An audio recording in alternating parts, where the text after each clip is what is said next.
afternoon, everybody. With a quorum being present, I now call to order January 31, 2019 meeting of the Hudson River Park Trust Board of Directors.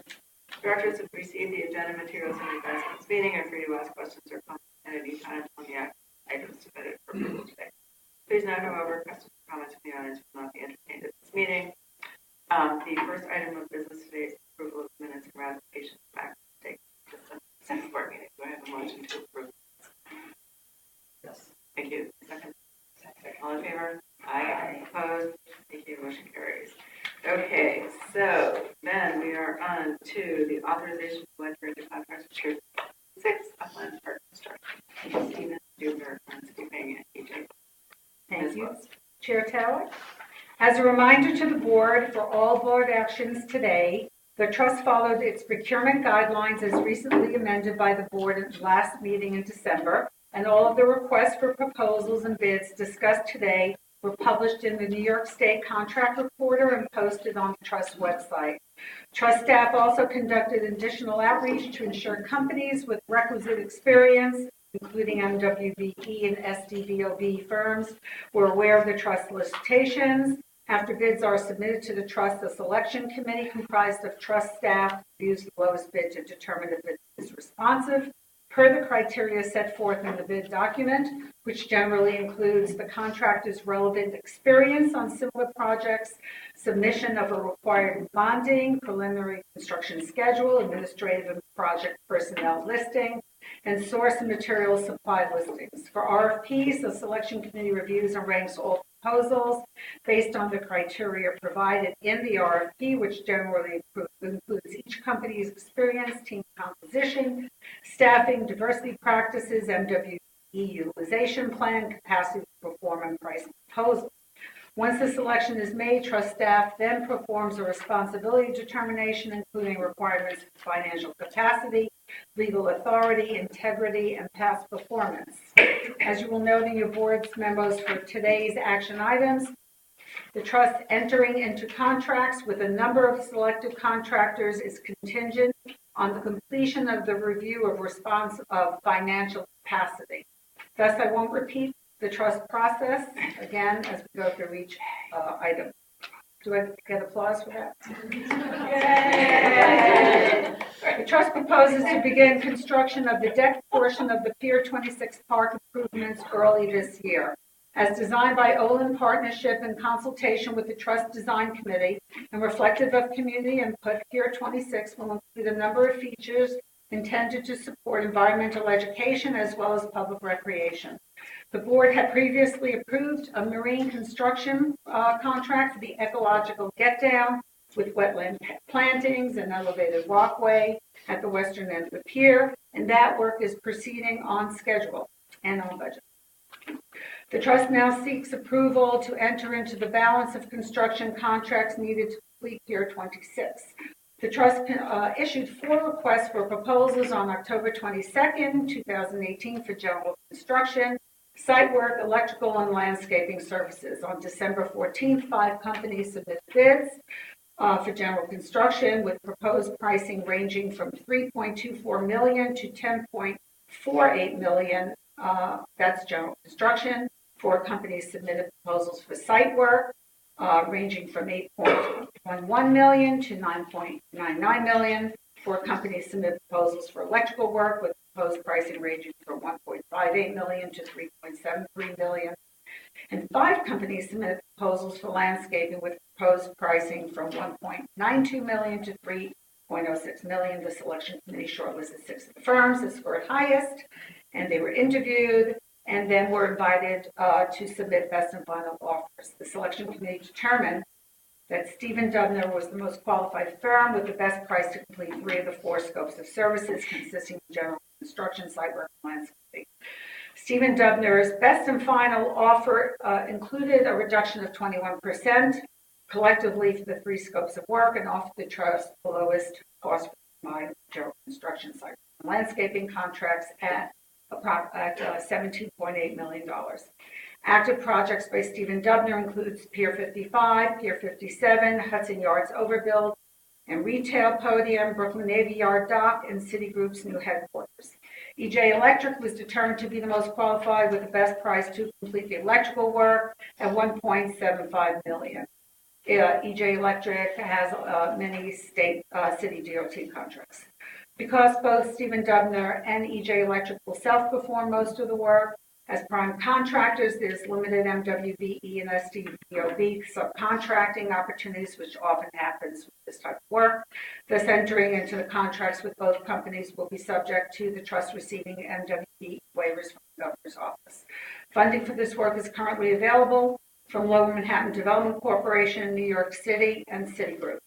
The trust therefore requests authorization by the Board of Directors to enter into contracts for a 2-year term with Stephen Dubner Landscaping for general construction, site work, and landscaping for a total of $17.828578, and with EJ Electric for electrical work in the amount of $1.78009, and with a 10% contingency for each, for a total board authorization amount up to $21,534,246 for Pier 26. Thank you. Questions or comments? Question. Just the area of work is on the actual facility. All that. Okay, and then I was confused when I said home.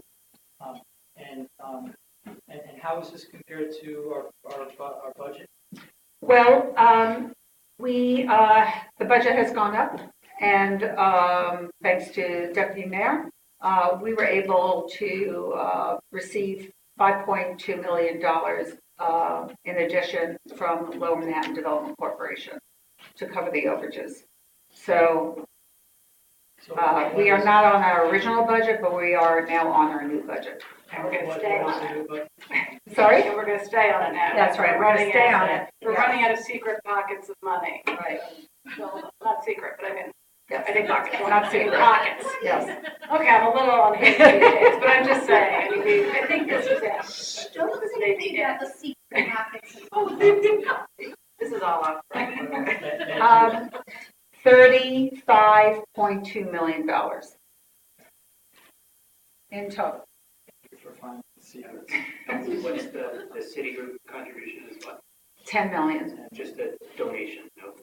donation. So that's This was made years ago. Yeah. we were. Yes. Anybody else? We ready to vote? We have a motion. So moved. Thank you. Second? All in favor? Aye. Opposed? Thank you. Motion carries. All right, the next item before the board is request for authorization to contract with O&S Associates for design consulting services for facade restoration project Pier 40. Thank you. The trust recently hired an engineering firm to complete a facade condition assessment of Pier 40 and to provide repair recommendations. Facade assessment report identified the deterioration of brick masonry and other facade components in certain areas, cracked and spalled granite, concrete in addition in various locations, and specified recommendations for repairs. The trust now seeks, and this was considered emergency repairs, so even though the board has asked us generally not to spend money on Pier 40, this is not something we can wait on. The trust now seeks to enter into a contract with O&S Associates to provide design, engineering, consultant services in connection with the recommended repairs and assessment also of the Pier 40 garage. The trust released an RFP on December 4th, and 12 firms submitted proposals on January 8th. Following review, the selection committee selected 2 candidates for interviews, AEG and O&S. The selection committee thereafter determined that O&S is the most qualified firm, offered a fee and cost proposal of $85,000. For the services, it's fair and reasonable, and thus represents the best value to the trust.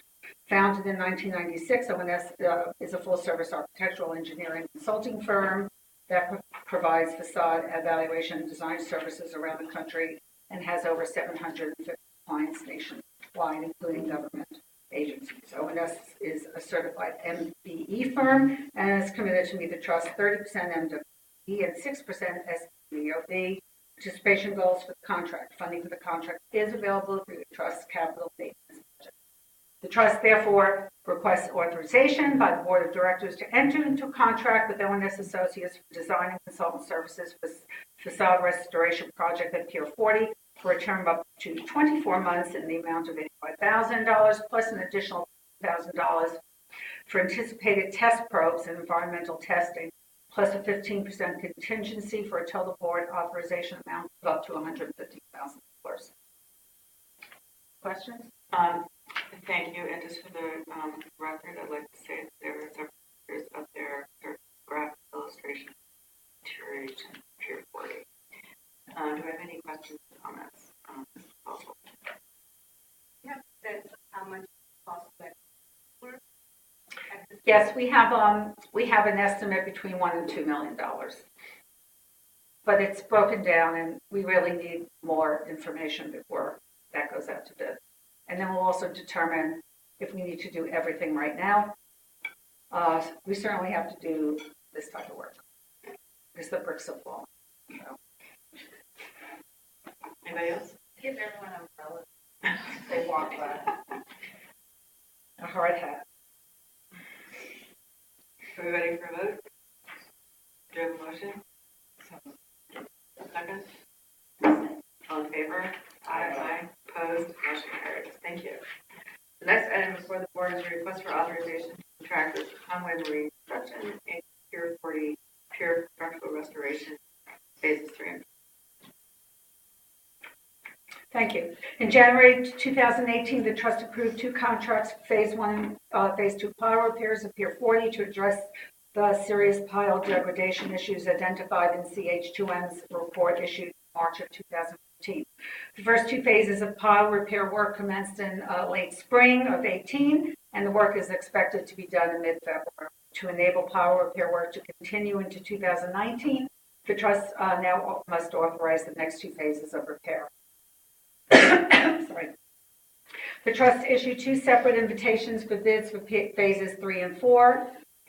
Structural restoration on December 3rd, 2018. Public bid openings were conducted on January 15, 2019 for phase 3 and January 16 for phase 4. 8 bids were submitted for phase 3 and 7 for phase 4. Post-bid meeting was held with the lowest bidder for both phases 3 and 4. With Conway Marine Construction on January 22nd, 2019. The selection committee determined that Conway was the lowest responsive and responsible bidder for each bid. Pending final approval of financial capacity documentation, the trust received a waiver from the governor's office for MWBE 30% goals for each contract prior to release of the bid documents.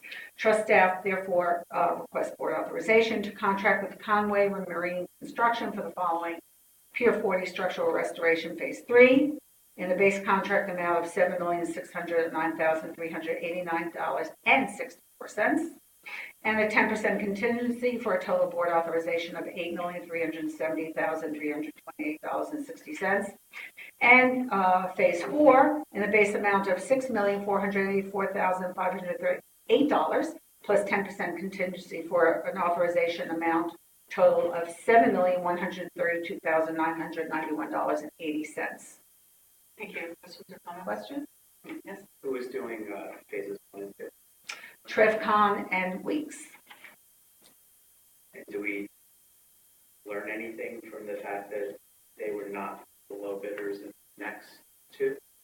No, we just learned that there's a new company in town, and they bid on our first 2 phases, but they made some mistakes in their bids, so they withdrew their bids.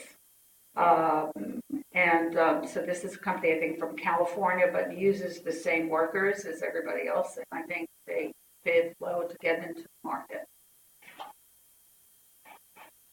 So we'll see. Anybody else? Do I have a motion to approve? So, Keith, second? All in favor? Aye. Opposed? Thank you. Motion carries. The next item before the board is a request for authorization to contract with Hunter Roberts Construction Group for certified marine construction management services. Thank you. Certain concrete piles in segments 3, 4, 6, and 7 of the park are in need of repair and restoration. To support these pier repairs and a limited number of other future marine projects as may be assigned, including new construction of the waterfront platform between Piers 98 and 99, the trust requires the services of a construction manager. The construction manager would serve as the trust chief representative in the field during the pier repairs of the platform. The trust issued an RFP on October 9, 2018, and 4 firms submitted proposals on November 13th, including Gilbane, Greenway USA, Hudson Meridian, and Hunter Roberts Group. Following the evaluation of the technical proposals and review of price, the selection committee determined that Hunter Roberts was the most qualified firm to perform the services. Hunter Roberts has extensive experience managing marine projects in New York Harbor, including Pier 57, had served as construction manager for the Trust for Pier 40 ramp restoration. The Trust was satisfied with the services. Hunter Roberts has committed to meet the 30% MWBE and 6% SDOB goals for this contract. Funding for this contract is available from a combination of New York State and the Trust capital maintenance budget. The Trust therefore requests board authorization to enter into a contract with Hunter Roberts Construction Group for park-wide marine construction management services for 3 years in the term for up to $739,585 plus a 10% contingency for a total board authorization of $813,543.50. Thank you. Questions or comments? Hearing none, do I have a motion to approve Hunter Roberts contract? So moved. Second? All in favor? Aye. Opposed? Thank you. Motion carries. The next item before the board is a request for authorization to contract with Raycon Group LLC for segments 3, 4, 6, and 7 peer reviews. In line with the previous resolution, we need an experienced contractor to do the power repairs in segments 3, 4, 6, and 7 of the park. And this scope of work was, by the way, if you remember, we hired a park-wide marine engineer to continually go through the park and look at our infrastructure. And so this is the first cycle of repairs that have been determined to be necessary. So I would call this fairly typical capital maintenance that now the park is over 10 years old, these piers that will continue to have to do. An invitation for bids was released on October 31st, 2018, and 4 companies submitted bids on December 11th. The Trust Selection Committee evaluated the lowest apparent bidder, which was Raycon Group, and determined that Raycon was the lowest responsive and responsible bidder for the proposed work. New York State granted a waiver of the MWB 30% goal. The Trust waived the SDBO 6% goal, and this happened prior to the commencement of the procurement process. Funding for this contract is available from New York State and the Trust capital maintenance budget. The Trust therefore requests authorization by the board to enter into a contract with Raycon Group LLC for segments 3, 4, 6, 7 repairs for a 2-year term in the amount of $3,127,000 plus a 10% contingency for a total authorization amount of $3,439,700. Thank you. Questions or comments? Nothing? Hearing none, do we have a motion to approve Raycon contract? So moved. Thank you. Second? All in favor? Aye. Opposed? Motion carries. Thank you very much. The next item before the board is a request for authorization to contract James Corner Field Operations Design and Consultant Services with Gansford. Thank you. The approximately 5.5-acre Gansevoort Peninsula was formerly the site of New York City Department of Sanitation Operations and was recently demolished by the Department of Design and Construction over many years. The site is one of the last and largest areas of the park to be developed as a public park space. Design and construction of Gansevoort will entail multiple components, including a soft edge beach along the south shoreline, passive and active recreation space, bicycle and pedestrian access, a park building for public restrooms, park maintenance and seasonal storage needs, and possibly a small food concession. The procurement of Gansevoort design services was conducted in 2 phases. The Trust first issued a request for qualifications to develop a pool of qualified consultants. On October 19, 2018, the Trust received 21 responses to the RFQ. An evaluation committee comprised of Trust staff evaluated the responses based on the criteria set forth in the RFQ. The 5 shortlisted respondents in no particular order are Hargrave Jones Landscape, James Corner Field Operations, Ken Smith, Rogers Partners Architects, Michael Van Volkenberg, Star White House Landscape Architects. On November 13th, 2018, the trust issued an RFP for design services to the firms on the short list on December 14th, 2018. The trust received proposals from all 5 shortlisted firms. An evaluation committee comprised of trust staff, the trust design committee, and representatives from Hudson River Park Friends interviewed each team and independently evaluated and scored each RFP respondent based on the technical criteria set forth in the RFP. The 3 additional criteria were separately scored by trust staff, having to do with finances and diversity. Upon review of all submitted materials, staff requested the best and final offer from each shortlist firm with responses due by January 20th, 2019. James Corner Field Operations was thereafter identified as the top-ranked consultant based on the scoring criteria. James Corner has committed to a 30% NW goal and 6% SDPOB goal. Funds will be provided by restricted funds and money allocated by either the city or state. Trust requests board authorization to contract with James Corner Field Operations for the Gansevoort Peninsula design-related consultant services for a 4-year term base contract amount of $5,300,000 plus a 10% contingency for a total board authorization of up to $5,830,000. Questions or comments? What's the budget for the entire project? It's going to be between, well, we have, it's probably going to be between, in the range of 60 million, I would say. It's hard to say right now because we have a lot of unknowns. So this is one project where my reticence is because we have a lot of shoreline to do and we have a lot of studying to do. So it's hard to say exactly how this is all going to work out. Just understand that design services, the scope. Yes, we think that it works out. I mean, generally we try to get under 10%. So, yeah. The 5.3 million that was based on what, an estimate? They're getting paid hourly, or are they getting paid? No, it's a lump sum fee. They are required to get. I think we have about 4 years. They're required to get this thing approved. Do whatever it takes to get it done. I mean, we made sure in the final bid that we requested the final bids that it was for as many meetings as necessary and for as long as it took, as long as there wasn't on our part a stop to the project. Right. Was construction administrative Yes. services? Mm-hmm. Mm-hmm. No, it's going to take years. No, but it takes about a year and a half to design. Right. And then we figure it's going to take about 2 years to build because it's over 5 acres. And there you have it. Yeah, exactly. Good question.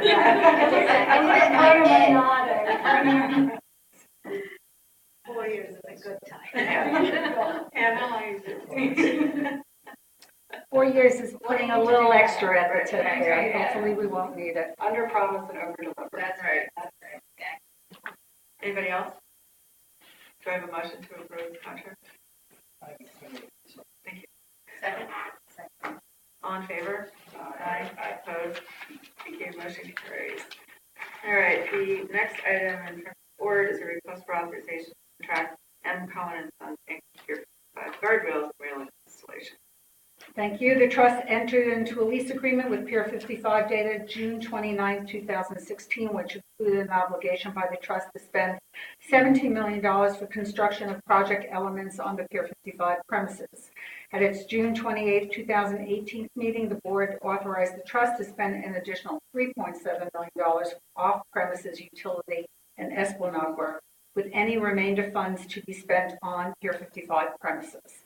Construction at Pier 55 has been ongoing since the summer of 18 and is proceeding on schedule. With the remainder of the funds available from the $20.7 million of trust cost obligations, the trust has agreed to enter into a contract for the fabrication and installation of guardrails and railings on the Pier 55 premises. The trust issued an invitation to bid for the Pier 55 guardrails and railings installation on October 16, 2018. Received 2 responses from M. Cohen and Sons and Mariana Metal Fabricators on the November 20th due date. M. Cohen and Sons was the lowest responsive bidder. Trust staff, along with construction manager for Pier 55, Hunter Roberts, also met with M. Cohen to review the submission. The trust has already received a waiver of the 30% MWE goal from the governor's office. Funding for this contract is partially available from the trust capital budget, with funds provided by both New York City and New York State. Prior to entering into this contract, the trust will enter into agreement with Pier 55 Inc. to cover the portion of the cost for this contract that exceed the $20.7 million of trust cost obligations. The trust requests board authorization to contract with M. Cohen Sons for the Pier 55 railings and guardrails installation for a 2-year term, and the base contract amount of $5,645,031 plus a 10% contingency for a total board authorization of up to $6,209,535. Thank you. Questions or comments? This would end our obligations to that project.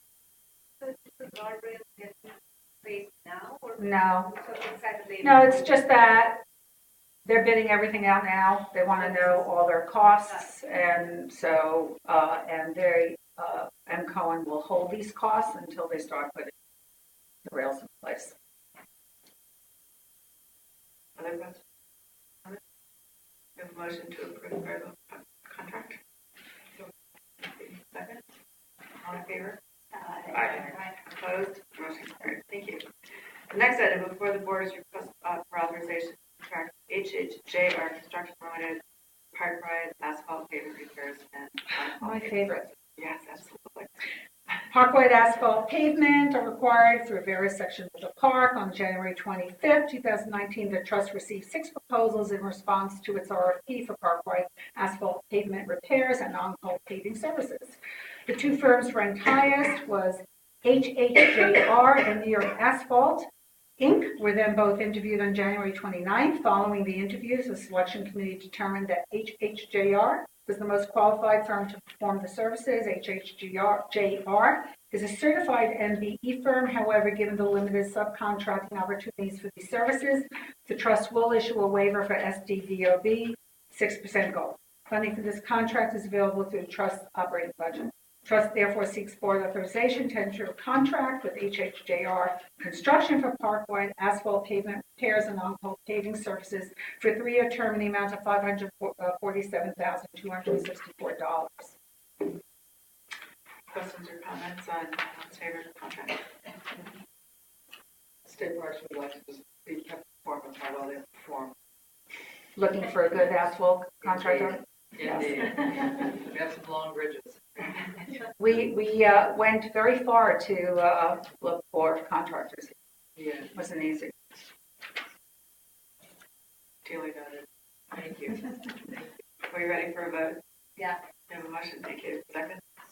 All in favor? Aye. Opposed? Thank you. Motion carries. The next item before the board is a request for authorization to contract with County Fire and Parkwide monitoring inspection for maintenance, fire alarm system.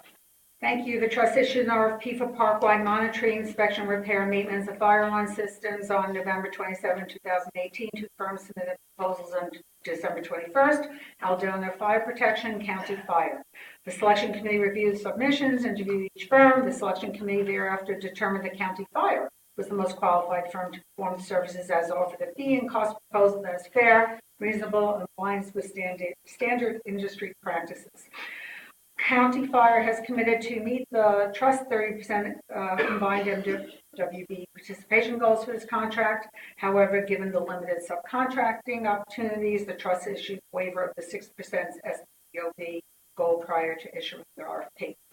The inspection and monitoring cost is $35,000 per year for a 3-year contract term. The trust staff is requesting an additional one-time fee of $10,500 to pay for the cost to design and install the system to activate fire notification devices at Pier 40, and an additional 20% contingency on the total contract amount to cover unanticipated repairs over the 3-year contract term. Funding for this contract is available through the trust operating budget. The trust therefore requests board authorization to enter into a contract with County Fire, Inc. for park-wide monitoring, inspection, repair, and maintenance of our fire alarm systems for a 3-year term in the amount of $150,500 plus 20% contingency for a total board authorization of $138,600. Thank you. Is there any reason there's a bicycle picture of the Is that the mode of The transportation? person apparently taking the picture took his bicycle with him. Sorry. I don't know. Any Maybe questions or comments? It's my deduction. Right. Any questions or comments on the contract? Thank you. Second? All in favor? Aye. Opposed? Thank you. Motion carried. The next item before the board is a request for authorization to amend the contract with Pentagram Design Inc. for parkway signage design services. Thank you. In 2012, the trust issued a request for proposals for the services of a design studio branding agency to create a new brand for the trust and Hudson River Park Friends, and subsequently retain Pentagram Designing through the trust's competitive procurement process. In 2014, the board authorized the trust to continue working with Pentagram through a single source contract amount of up to $165,000 for park-wide signage design services. On January 26, 2016, the board approved an additional $35,000 for Pentagram to coordinate with the selected fabricators of the signage system to ensure consistency with its design intent and provide quality control. The initial round of park-wide signage was completed in August 2018, and the trust has identified additional signage needs that were not implemented during the first phase due to budget constraints. The trust now seeks to further amend the contract with Pentagram to complete design for the deferred signs and to develop designs for a few signage types not initially identified, primarily related to safety and identification. Pursuant to the trust procurement guidelines, the original single source procurement of Pentagram for signage was documented in detail and approved by the board in March 2014 and included its evaluation of 3 factors: the circumstances leading to the selection of the contractor, including their alternatives considered, the rationale for selecting a contractor, and whether the proposed cost is reasonable. Trust staff believes that Pentagram continues to meet these criteria through the process of creating the brand and the park-wide signage system. Pentagram has developed a deep understanding of the park, its design and operational standards and requirements, community, and New York City's Public Design Commission sensitivities and the components of the signage program. This knowledge will allow Pentagram to move quickly and efficiently to complete the next signage phase. Pentagram will continue to provide its services at a significantly discounted non-profit rates. We got a lot out of them last time. The trust therefore seeks board authorization to amend the contract with Pentagram for park-wide signage design services in the amount of $100,000 for an additional 3-year term for a total board authorization amount of up to $300,000. Funding for this contract is available from the trust operating budget. Thank you. Questions or comments? This is for just design services. Yes. They're not actually. No, they're not. But they have been in the field. They actually identify every single spot with us. They put a lot of work into this. We are. You'll be hearing about this a little later, but we're at the end of our signage contract with the company that actually built and installed the signs. Actually, we should have done that next. We should have. Yeah, we Yes. should anyway. Any other questions or comments? Hearing none, do I have a motion to approve? So moved. Thank you. Second? All in favor? Aye. Opposed? Motion carries. Thank you. Okay, the next item before the board is a request for authorization to amend the contract with Dennis County to Pier 40 garage operations, auditing and oversight services. Thank you. Public parking at Pier 40 Garage is one of the largest sources of operating revenue for the trust, amounting to approximately $7 million net of parking taxes in FY 2019. The proper administration of this complex operation requires specialized knowledge of parking industry standards, practices, and procedures, as well as familiarity with the airport. On April 1st, 2011, the trust entered into a 1-year contract with Dennis Cunning, who had previous experience at Pier 40 for auditing and oversight services in connection with garage operations in the amount not to exceed $75,000. After the expiration of the single source initial contract, the board authorized consecutive 1-year terms and corresponding $75,000 contract amount increases each year through March 2019. In March 2018, the board authorized an additional $8,000 for additional services required for managing the relocation of the daily parking section during the prior sprinkler system repair project. If you recall, we repaired all the sprinklers in Pier 40. The trust now proposes to increase the total contract amount by an additional $150,000 for a two-year term. In addition, the trust would like to add $30,000 contingency for additional services that may be needed during the 2 years as the trust implements some planned improvements to the parking garage. Per the single source criteria described in the prior board agenda item, trust staff recommends extending the contract with Dennis L. Cunning for the following reasons. First, DLC has substantial experience and expertise in the parking industry, certified administrator of public parking. Second, DLC has proved himself to be extremely responsive and demonstrates specialized knowledge and the ability to supervise the parking garage manager SP+. And the trust has a need for an expert to assist as property manager in the Pier 40 fire, sprinkler, renovation project, completion, and other projects. Finally, his cost is reasonable, and his hourly rate will remain at $105. So it's the same rate since the beginning. Payment will be made based upon documented time and costs actually incurred. Funds for this amendment will be available from the trust annual operating budget. The trust therefore requests authorization to amend the contract with Dennis L. Cunning for Pier 40 garage operations, auditing and oversight services by an amount of $150,000 plus a $30,000 contingency for a total contract authorization of $788,000 and to extend through March 31st, 2021. Any comments? Or comments? Hearing none, do I have a motion? Okay. So moved. Thank you. Second. All in favor? Aye. Opposed? Thank you. Motion carries. The next item before the board is a request for authorization to amend the contract with MS Signs Inc. for parkwide signage coverage and installation. Thank you. At its December 15, 2016 meeting, the board approved a contract with MS Signs in the amount of $1,645,247 to provide the engineering, fabrication, and installation services for parkwide signage programs. The terrorist event of October 31st, 2017 led to the state's installation of fixed security measures along the Route 98 bikeway.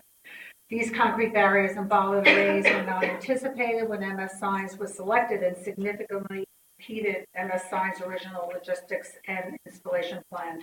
Specifically, MS Signs was required to rent a number of lightweight utility vehicles to accomplish the signage work and incurred additional costs associated with increased labor, hours, and equipment rentals during the installation process. The proposed contract amendment increase of $151,000 is less than 20% of the total board authorized amount and is thus permitted under the trust procurement guidelines. In order to complete some closeout items, trust staff also seeks to extend the contract by 6 months through June 30th, 2019, although the physical work is actually done. Funding for this amendment is available through the Trust's capital construction budget with monies provided by the state of New York.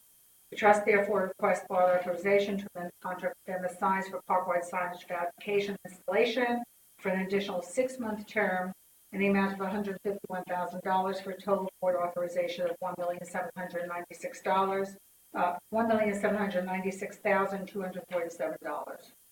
Questions or comments? Motion to approve the signage contract? So moved. Thank you. Second. All in favor? Aye. Opposed? Motion carries. Thank you. The next item before the board is request for ratification of and authorized ratification to contract with carrier agent for purchase and installation of security cameras phase 5. Thank you. The Trust utilizes security camera systems to enhance public safety, deter crime, and support the protection of our property. Previously, the Trust installed security cameras within and around Pier 40, also in the Tribeca section and up to Greenwich Village sections of the park. Cameras are actively monitored by the Trust Park Enforcement Patrol officers and are used to report and document incidents that may occur. While the Trust aims to install cameras throughout the entire park, the next phase for camera rollout is the area between Chelsea Piers and Pier 84. Unlike the Tribeca and the Greenwich Village areas, installing security cameras north of Chelsea Piers requires a communications backbone to transmit video feeds from Pier 63 to 84 area back to the trust administrative offices at Pier 40. On November 14, 2018, Carrier Communications provided an engineering study that identified establishing a connection with Pier 84 to the south via SICLU antennas installed on the roofs at Pier 83, 76, 61, and 40. The need for the SICLU antenna is a result of the very high cost of bringing fiber optics into the park across Route 9. The proposed cameras and installation services are available through the centralized New York State contracts list provided by the Office of General Services. Trust staff recommends contracting with Carrier Communications for this next installation phase, as it is a proven track record of successfully working with the trust through its other camera installations. Along with the 10% discount associated with being on the OGS centralized contracts, Carrier has offered to provide an additional 8% discount for the manufacturer's suggested retail price, thus providing a trust with more competitive pricing as compared to other security camera vendors on the OGS list. Funding for this contract is available from the trust operating budget. To the extent possible, the trust will seek funding support from the city of New York.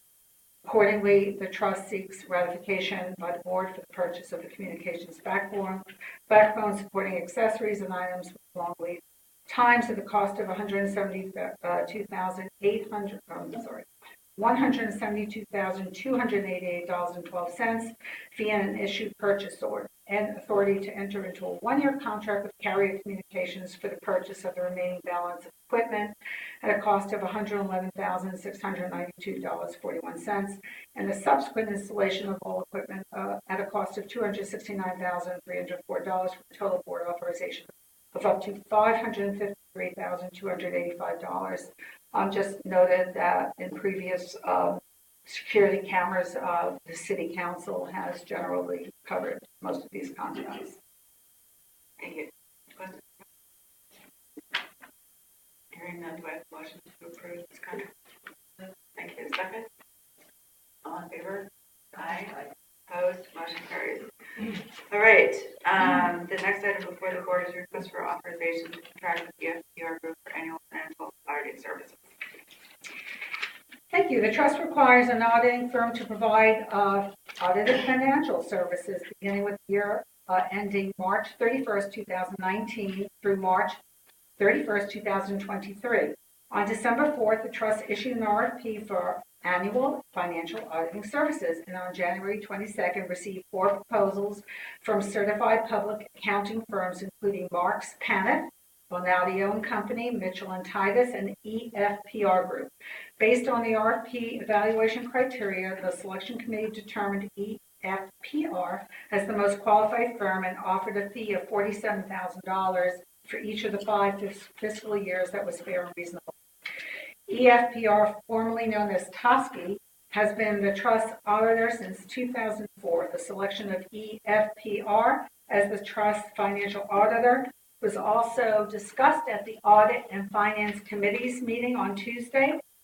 Pursuant to a question raised at the meeting, trust staff has confirmed that New York State rules and guidance do not limit the number of years that the public authority can utilize the same accounting firm for such audits. I think Director Kaplan asked that question, or correct? Director Halpern, sorry. Sorry, I'll want credit for that. Such a good question. The lead partner, however, has been changed for this solicitation. Funding for this contract will be available from the trust annual operating budget. The trust requests board authorization to contract with EFPR Group for annual financial auditing services for an initial 3-year term, 2 one-year renewals, for a total board authorization of $282,000. Thank you. Questions? You said it starts March 31. March 31, 2019, Yes, at the end of at the end of the fiscal year. started April. Oh, sorry, April 1st. I stand corrected. April 1st. Pardon me. Good. Anybody else? Any comments? Do you have a motion to approve the contract with the FPR? So moved. Second? Second. All in favor? Opposed? Motion carried. Okay, so before we close the formal portion of this meeting, I just want to say thank you to Alicia for that meeting. As deputy chair, I just want to say that first, I'm going to really miss your guidance, advice, support for this part, both touchpoint. So thank you for everything, and Alicia deserves a huge round of applause. She got a lot done.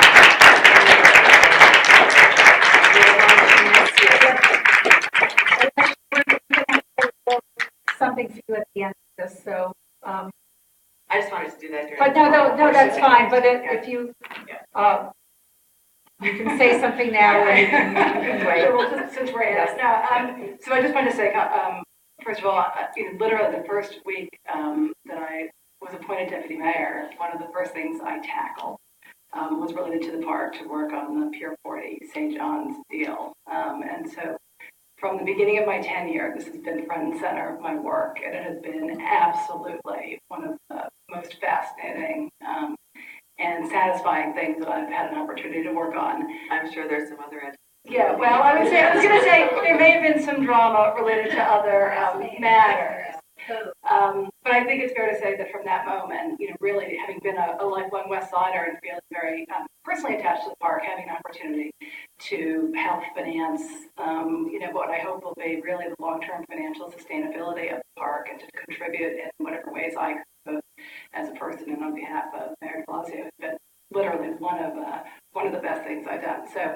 I wanted to really thank Diana, who has been absolutely the best chair I've worked with, and really pleasure to work so closely with you, but really to the staff, including obviously mostly Madeline, who in addition to doing these marathon presentations of getting us to vote on all these contracts, has been one of the most fierce and amazing public servants I've had an opportunity to work with. So we at the city have been very lucky to have you as our ally in all of this, and really to the staff. Thank you all so much. I know you've worked very closely with my staff, but I know it's not often easy to do these long nights and these long negotiations for these, big salaries. But I really cannot thank you for how much you have been helpful to us and the other agencies. I know the Parks Commissioner feels the same way as I do. So it has really been a labor of love, and whether it's in an unofficial capacity moving forward, I'm always being a fan of the park. So thank you for letting me serve.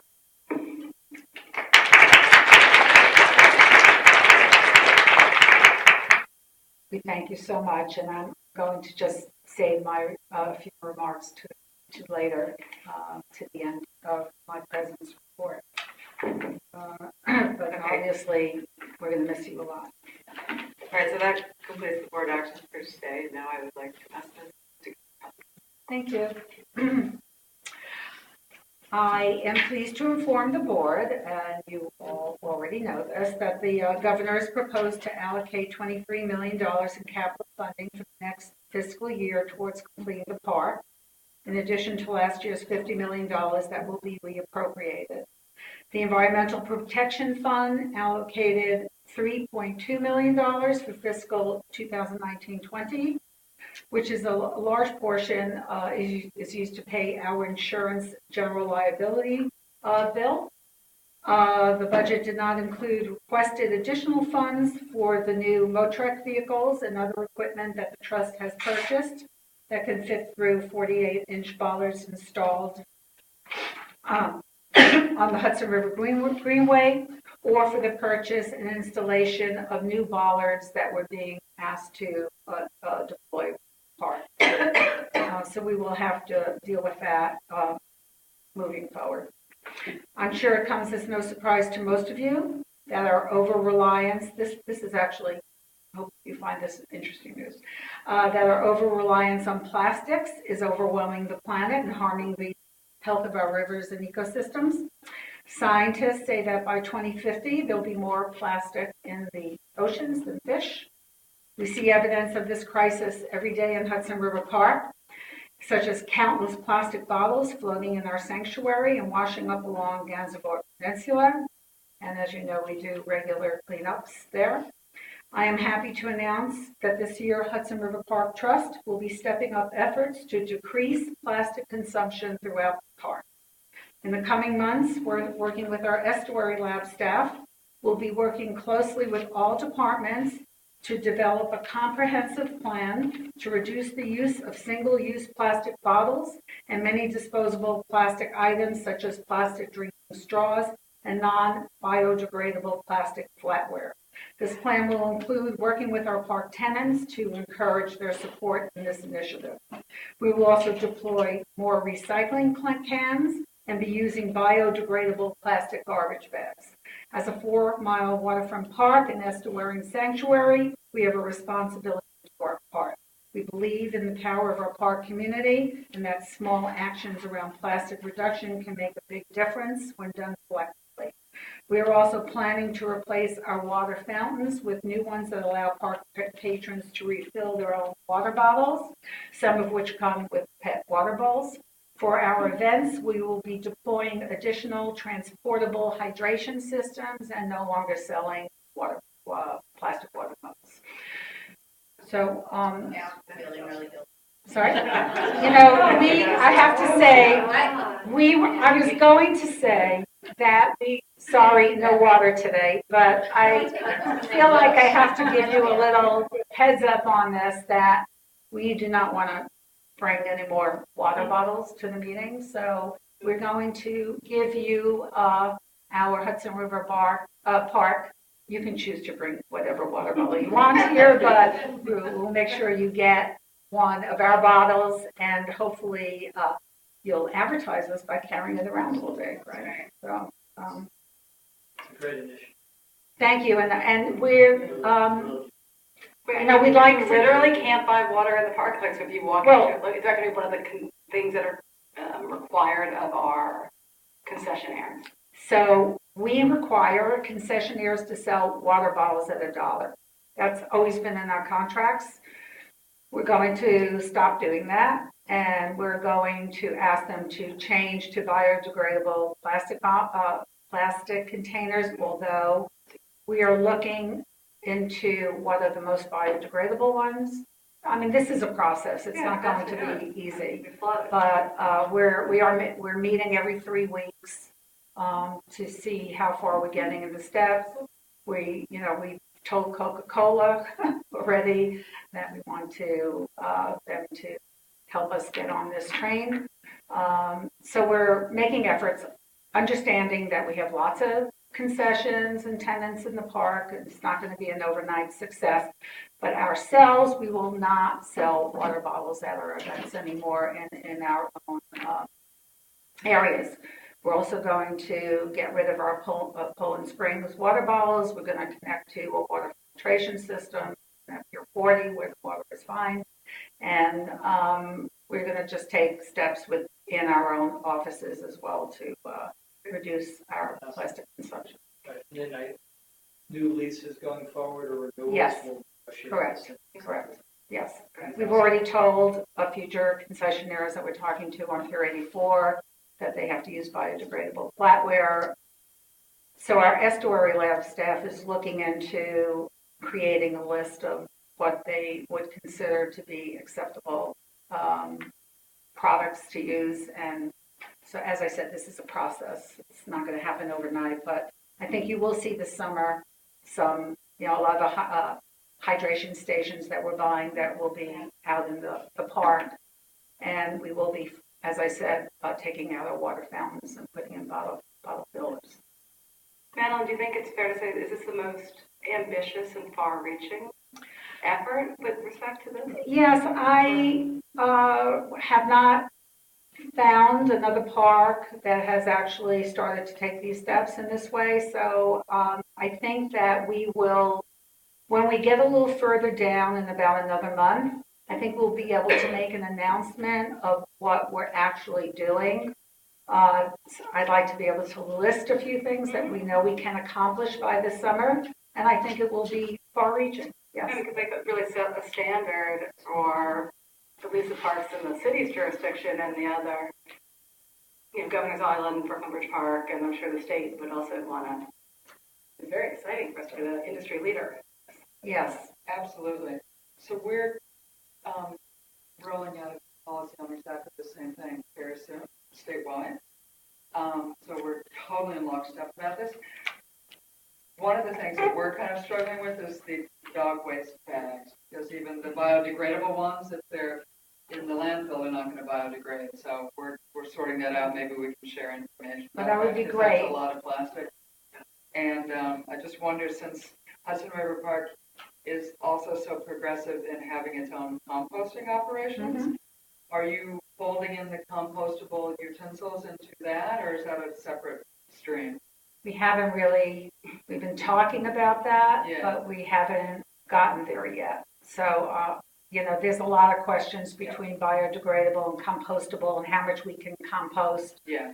We're composting about 400,000 pounds now a year, so, but we have a very small composter. Yeah. And we're going to increase that, but,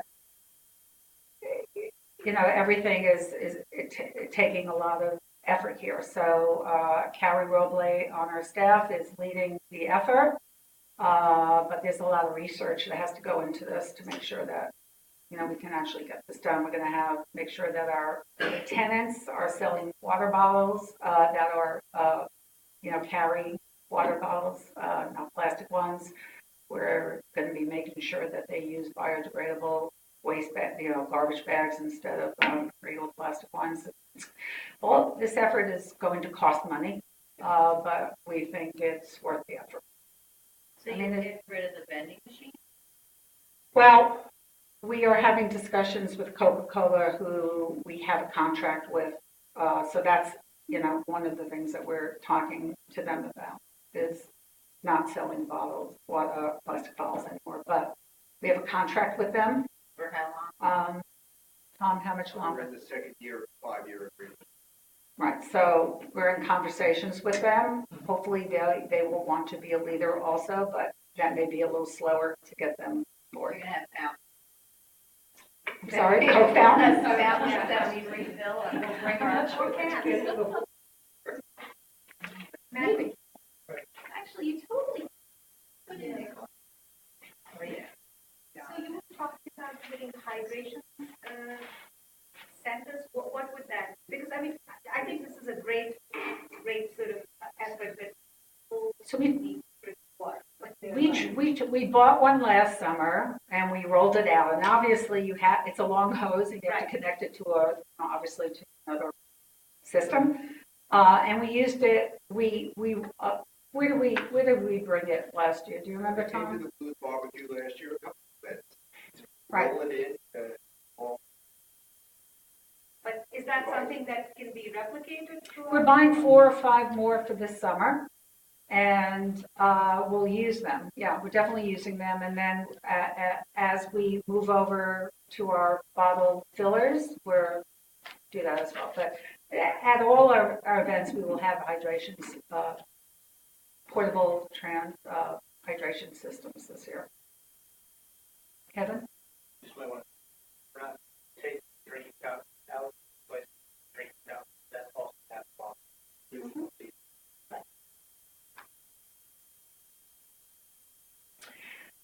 So any ideas, thoughts, and obviously sharing, Leslie, with what you're doing? And then we will have, as I say, an announcement going forward when we can actually state what we know we can do for this summer. And then share with the other. Yes, of course. Yeah. Just, back what others said, as far as being a leader. It's this, it's the composting, it's the electric vehicles. I mean, very, very significant steps to show leadership. Yeah, I think it's fantastic. Thank you. Really, Thank you. Really nice. Thanks. Yeah. So, Moving on. Currently, the trust is working on a new concession agreement for the building on Pier 84 as a new indoor and outdoor cafe. We had actually done an RFP a couple of years ago. We chose Black Tap. I couldn't forget the name. Thank you. I've already forgotten Black Tap because they pulled out. And so we had a new RFP for Pier 84 on October 1st, 2018. It's about 2,350 feet of interior space and about 4,000 feet of outdoor space at the West 44th Park building. And the term offered in the RFP is 5 years with an extension period of 4 additional years. 8 respondents submitted proposals that were due on November 26th, out of which 4 were interviewed based on the ranking criteria specified in the RFP. And the selection committee chose Upsilon Entertainment Group with Joneswood Foundry. Upsilon has in the past managed food concessions for large events at the park, including AVP, volleyball on Pier 26. They have the concession at the ice skating rink at Prospect Park, and we received a positive recommendation on them. They also, Foundry Woods has a couple of fish and chips restaurants that are pretty popular around the city. The selected respondent has been conditionally designated to proceed while the concession agreement is negotiated. The building will be handed over as an empty white box, and the concessionaire will undertake and pay for all construction work in connection with the fit out of the premises. The restaurant opening date is dependent on the issuance of a certificate of completion for the building. It's likely that given the difficulty in finalizing the certificate of completion, which has been ongoing for quite some time, there'll be only a temporary outdoor concession operating this summer. As negotiations continue, I'll keep you informed of the status of our executing the final agreement, and we expect to do that in the next month. Potential concessionaire has already visited the community board once and will continue, and is going back on the 14th to meet with them again. With regard to ongoing work in the park, I'm pleased to report that we were able to reopen the Pier 25 playground ahead of the initial April 2019 schedule. We're still waiting for the tree grates, but the rest of the play area is open. The Pier 51 playground should reopen by April 22nd, it's state scheduled. That renovation was more complicated due to the necessity of pouring a new concrete base. As of January 21st, we are also opened a portion of the Morton to Christopher Street Esplanade temporary concrete walkway so that pedestrians no longer need to detour along the bikeway. In your board packets for today's meeting, you'll find a statement regarding all contracts since the last board meeting between $100,000 and $200,000. You'll find a memo providing an update of the FEMA reimbursements. You'll find our financials for the last 9 months of fiscal year 18-19. The Audit and Finance Committees also met Tuesday to discuss the preliminary budget, also included in your board packets, and which will be posted on our website. The budget will be updated and discussed again at a future meeting of the Audit Committee for approval at our March board. Also included in your packet are the trust financials as of December 31st, 2018, including a variance against budget report. Operating revenue and expenses are both within budget. Capital maintenance is running below budget as several projects have been deferred. As I mentioned at our last meeting, the trust and others in the community are very concerned about several New York City bills that would allow e-bikes and e-scooters on bikeways in New York City. One bill would allow e-bikes up to 20 miles per hour. Another would allow bikes up to 15 miles per hour. The other bill would provide a pilot program to allow e-scooters on the bike lanes.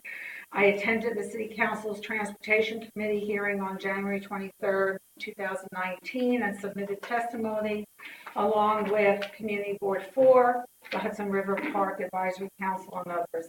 I provided a copy of my testimony in your board packets. The trust is asking that any bills which allow e-vehicles on the street carve out bikeways, and especially the Hudson River Greenway. As you are aware, the Greenway is touted as the busiest in North America, and with the addition of bollards placed 48 inches apart, we're seeing an increase in bike accidents. In order to keep our park patrons safe as they cross into the park, we believe that e-vehicles should be prohibited from the Greenway.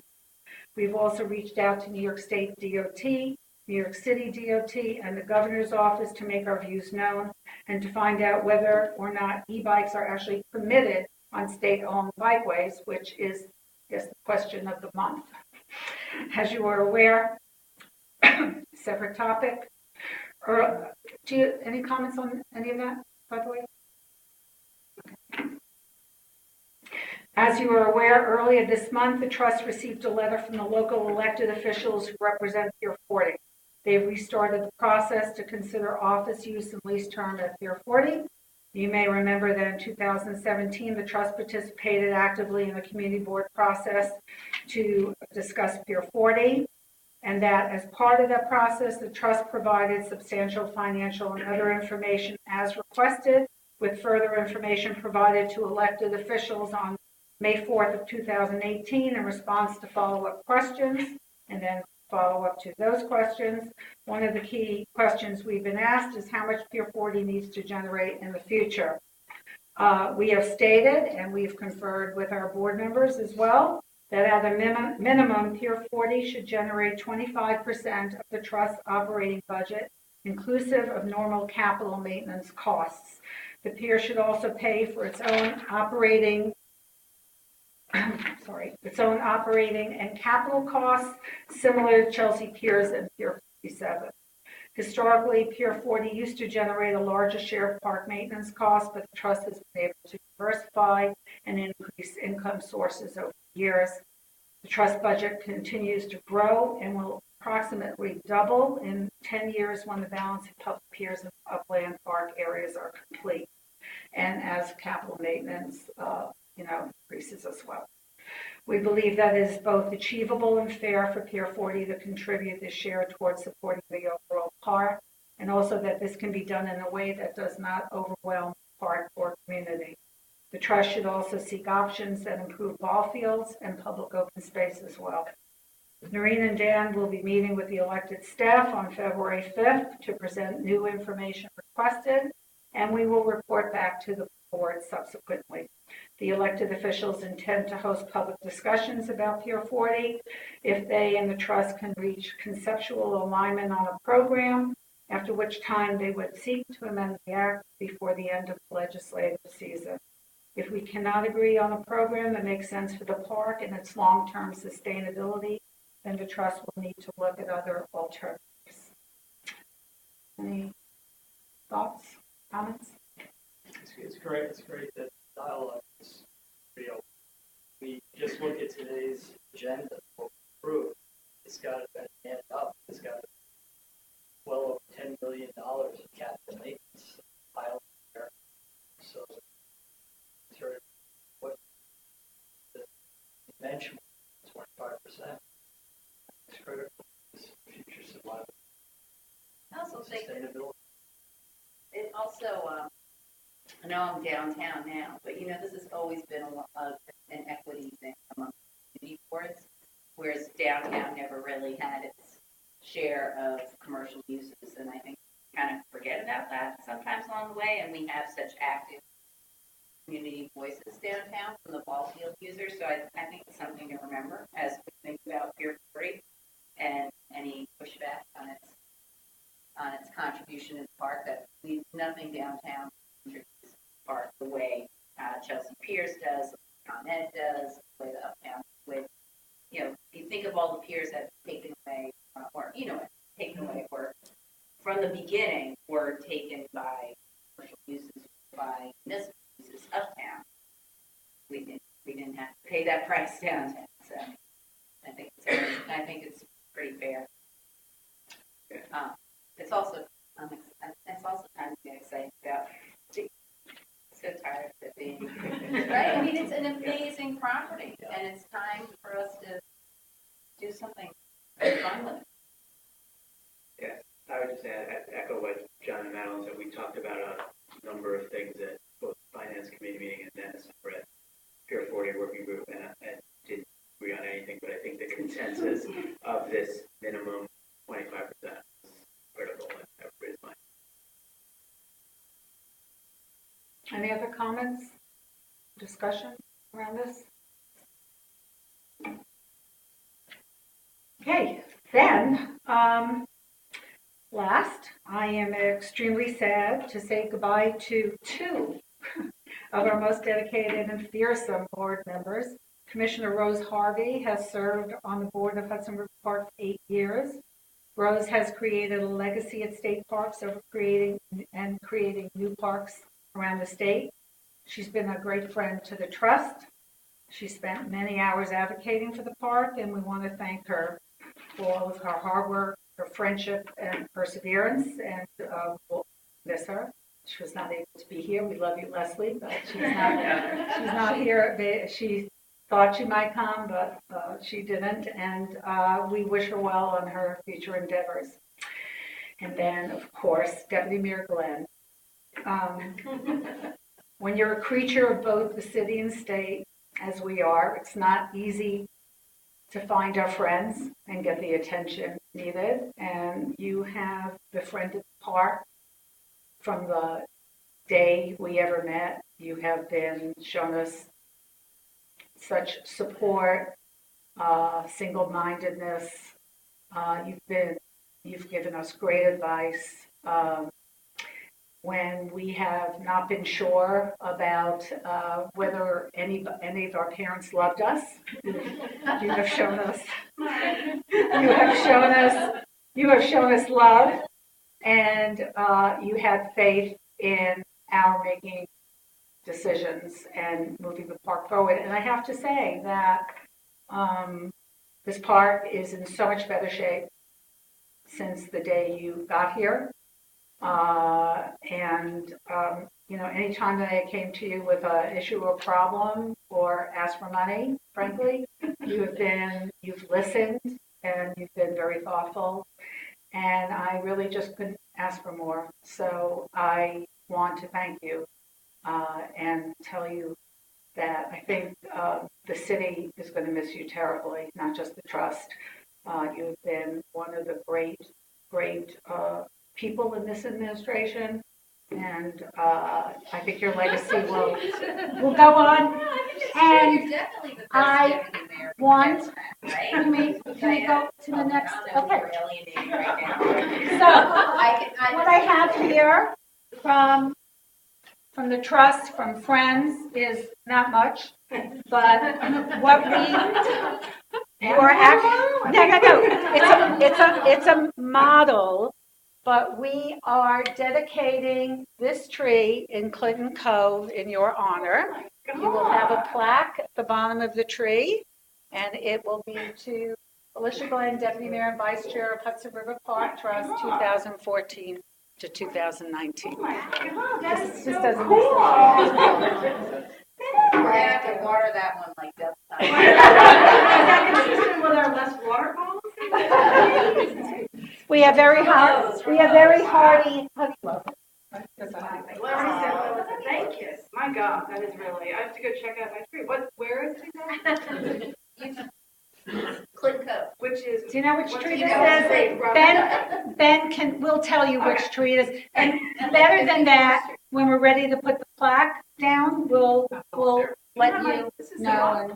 My daughters are finally going to think I've done something right for 5 years by having a tree. If this isn't your favorite tree when we go there, Connie, this make a difference. awesome. Totally agree with the tree department.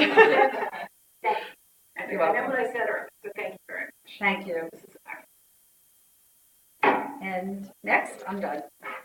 great. Okay, have some water. Not the bottom. Thank you, Madeline. Okay, now we have the advisory. Yes. Thank you. Be very brief. Didn't have any agenda items that really struck up too much conversation. We spoke about, we invited Trish Santini from Pier 55 to give us an update. We're really excited about what's going on there and to talk to us about the educational programs and how we can get involved, which we plan to. We also wrote an e-bike and electric scooter resolution that was submitted as testimony last Wednesday ago that Matt was able to go to. I wasn't able to go there. But thanks to Noreen and her staff for helping us submit it. Really appreciate that. We spoke about the proposed development for Pier 26, the upland area, and that essentially doesn't have the money right now to actually continue, but furthering conversations about that in the estuarium. And we discussed and debunked, you could say, the Philadelphia Inquirer article that said there was interest in the SSUS article, SSUS to put a hotel by Pier 57, and Lowell told us how that was just hogwash, even though it was a recent article. And Noreen gave us an update on the Gonzabort utility shed and why it was proposed to go where it is, and the other exciting items that we heard today. Thank you. Any questions? Connie? Thank you. First, I just want to say to Deputy Mayor Glenn that we are also sorry to see you go. We're glad we got the opportunity to honor you at last year's gala. And we hope that you will turn into one of our best friends after you're gone. Which I didn't bring my checkbook with there's plenty of time for that. That's right. It's both an honor and an obligation. But thank you. Thank you for being so supportive of friends and the park and me, and it was great. Thank you. We are going to also participate with the Trust in their plastics initiative. We ironically just got our shipment of, I can't tell you how many thousands of water bottles from Coca-Cola, who also sponsors our volunteer program. One of the things we're going to do is go back to them to try and work on a trade, in a sense, of what they're going to provide to volunteers who are spread out over anywhere from 3 to 6 blocks when they're working. Most of the work takes place in the hot sun, and they always have water available. So my guess is that we will invest in some of the mobile water stations. The initial kind, since this is coming close upon the season, will be to probably MacGyver something and put some of the thermoses that we already have available to us on the back of golf carts and drive around during volunteer events so that they don't have to walk the 3 to 6 blocks back to the nearest water fountain or to wherever the Trust has their other mobile hydration stations. So this will be a work in progress, but we're definitely going to begin immediately, even if it means getting branded Coca-Cola water bottles for 2,000 volunteers, which I don't think is a bad idea since they probably wouldn't mind having their brand on something. And then as the process goes along, we will just phase out completely, hopefully by the end, not of this year, but of next year, and work with the Trust on all of their other plastics initiatives. We already are doing so in our own office. Since we have a small staff and not millions of people come to the park, it has less impact, but we definitely agree with the direction it's heading. And now that Madeline has mentioned that the current composter, which was a donation from friends several years ago, is probably too small for what the future may bring, it's something that we'll begin working on for an additional 300 and however many thousand tons of composting that it's doing now. So that'll be on the list. The e-bikes, we also went to the hearing. I submitted a letter to the elected officials asking for the exemption of, at the very least, the Hudson River Bikeway. We don't expect any response anytime soon. This is something that they're negotiating internally. We are also encouraging our elected officials to act this legislative term on Pier 40. We had thought they would do so last year, and that term came and went without any action. So this really does seem like the moment to do it, and I'm encouraged that they're all meeting. Finally, we had our luncheon last week. Thank you to Madeline and Diana for attending and speaking. This group just keeps getting bigger. It is a very impressive, dynamic group of people. They currently represent about 125 families all throughout the park. We have been speaking with the fundraising departments at Central Park. They also have what was initially started as their women's committee. Their women's committee eventually turned into the most dynamic of all of their fundraising groups. They have a whole development department of their own. And so with the growth that we're seeing in the playground committee, I definitely see a similar trend could happen easily in this movement. So unless you have any questions, that's my report. Thank you.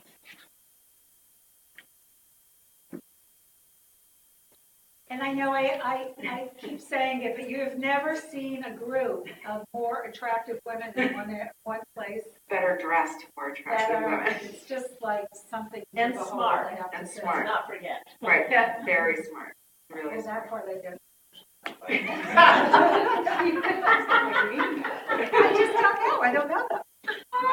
But they sure look good. I have to. So, great, thank you, Connie. With that, we're done. Thank you, everybody. Thank you. Thank you.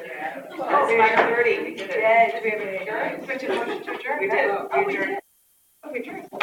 Actually, I didn't actually do a motion. Motion to adjourn. We don't. So moved. Second, all in favor? Aye. Sorry. Forgot to put it on the second.